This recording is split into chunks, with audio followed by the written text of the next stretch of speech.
Welcome back. You know, there are plenty of updates, some on the FMCG retail front as well. We'll talk about that. But before that, let me take your picks out of the way, Kunal. Your picks for this morning.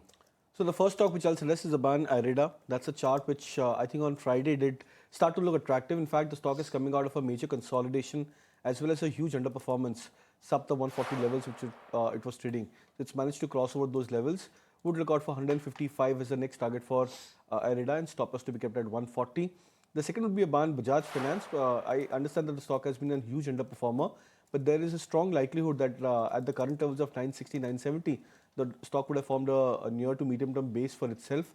So would look out for a Contra buy on the upside, 1020 as an immediate target, stop loss at 975.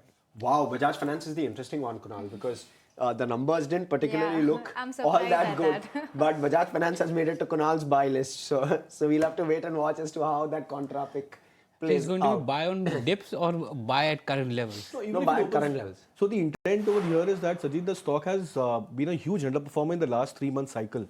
And at current levels, there's demand which has started to come back.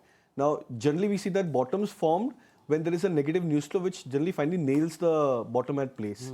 I think that's the story which I would believe technically is happening for Bajaj Finance. But you know, the other piece that stood out as part of his picks, both were financials. IREDA as well as Bajaj Finance. And none of them were PSU banks, by the way, which Kunal is super bullish about. So just IREDA is PSU in nature. It's a PSU lender, so maybe it's a play on but PSU. not PSU bank per se. Per se, yes. Yes. So, what about PFC and REC? I'm wondering because those also have seen a bit of a turnaround. So I'm trying to get your take on that. Yeah, so what's happened is that in the last 3 days, there's been a 15% jump into both of these names. Yes.